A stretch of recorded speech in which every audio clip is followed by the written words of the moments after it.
नमस्कार, ये आकाशवाणी पटना है। अब आप समी अहमद से प्रादेशिक समाचार सुनिए। पहले मुख्य समाचार। बिहार में नई सरकार के गठन को लेकर बातचीत का दौर तेज हुआ। जदयू के नेताओं ने भाजपा के वरिष्ठ नेता और केंद्रीय गृह मंत्री अमित शाह से नई दिल्ली में मुलाकात की। प्रधानमंत्री नरेंद्र मोदी ने कहा, बिहार ने जातिवादी राजनीति को नकार दिया है। भाजपा से पार्टी विरोधी गतिविधियों के कारण निलंबित पूर्व केंद्रीय मंत्री आर.के. सिंह ने इस्तीफा दिया। और प्रदेश में न्यूनतम तापमान में लगातार हो रही है गिरावट। अगले 2 दिनों के दौरान कई स्थानों पर कोहरा छाए रहने की संभावना। अब समाचार विस्तार से। राज्य में नई सरकार के गठन को लेकर बातचीत का दौर तेज हो गया है। कल पटना में लोक जनशक्ति पार्टी रामविलास के अध्यक्ष चिराग पासवान, हिंदुस्तानी अवाम मोर्चा के अध्यक्ष संतोष सुमन सहित एनडीए के घटक दलों के कई नेताओं ने जनता दल यूनाइटेड के अध्यक्ष और मुख्यमंत्री नीतीश कुमार से मुलाकात की। इस दौरान सरकार गठन को लेकर औपचारिक बातचीत भी की गई। इधर जनता दल यूनाइटेड के कार्यकारी अध्यक्ष संजय झा और केंद्रीय मंत्री राजीव रंजन सिंह उर्फ ललन सिंह ने भी कल शाम नई दिल्ली में भाजपा के वरिष्ठ नेता और केंद्रीय गृह मंत्री अमित शाह से मुलाकात की। बताया जाता है कि इस दौरान सरकार के गठन की प्रक्रिया को लेकर शुरुआती बातचीत हुई है। मौजूदा सरकार के मंत्रिमंडल की कल अंतिम बैठक होने की संभावना है। बैठक में मंत्रिमंडल को भंग करने की सिफारिश की जाएगी।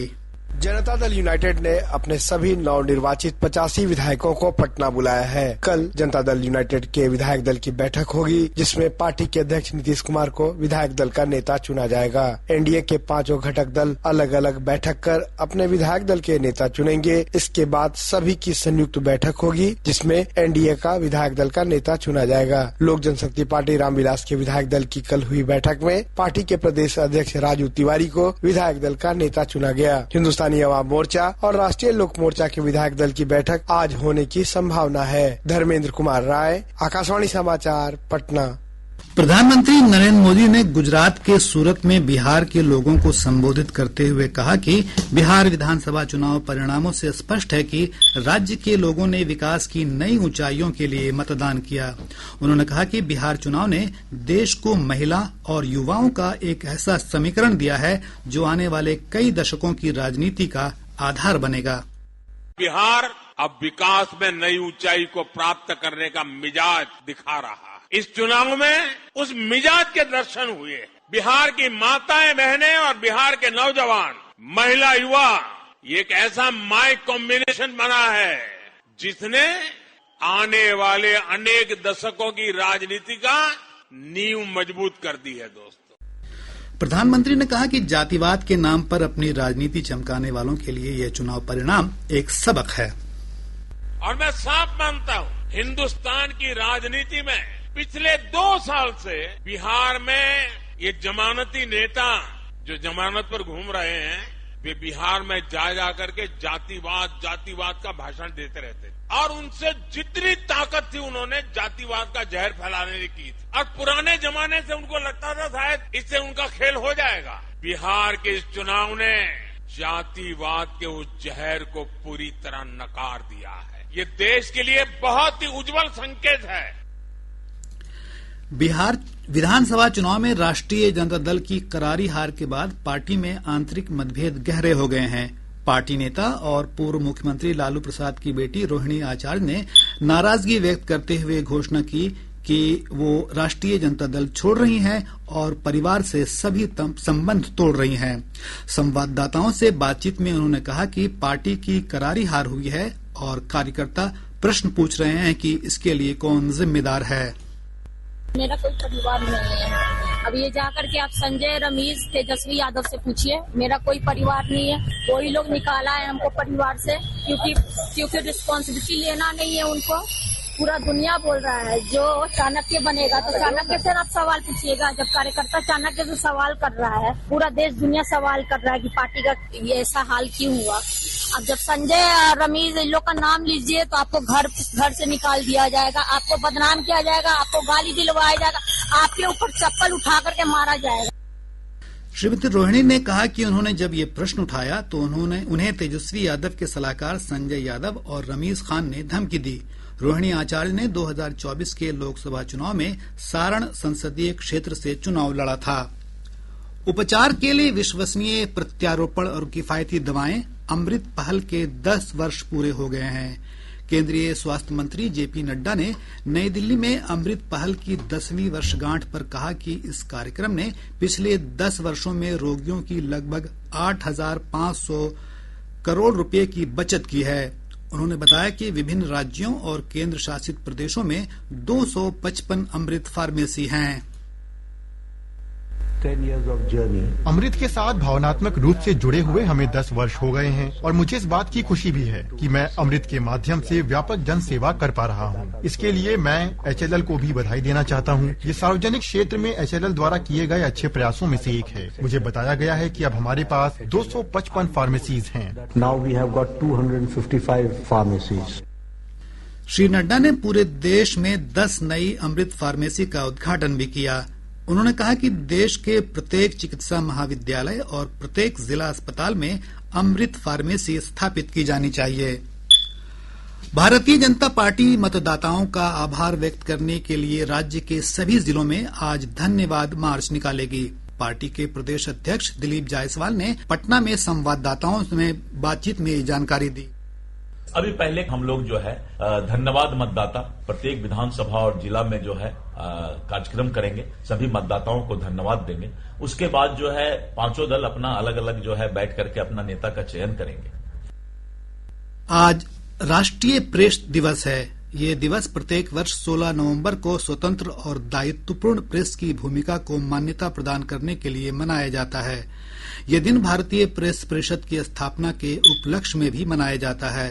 परिषद ने 1966 में इसी दिन अपना कामकाज शुरू किया था। स्थापना के बाद से परिषद के एक स्वतंत्र नैतिक प्रहरी के रूप में कार्य करती रही है। यह पत्रकारिता के उच्च मानकों को बनाए रखने और प्रेस को बाहरी प्रभावों तथा खतरों से बचाने के लिए कार्य कर रही है। इस वर्ष का विषय बढ़ती गलत सूचनाओं के बीच प्रेस की विश्वसनीयता की रक्षा पर केंद्रित है। राष्ट्रीय प्रेस दिवस देश के लोकतंत्र को मजबूत बनाने में प्रेस की महत्वपूर्ण भूमिका की याद दिलाता है। इधर राजधानी पटना समेत प्रदेश भर में इस अवसर पर कई कार्यक्रम आयोजित किए जा रहे हैं।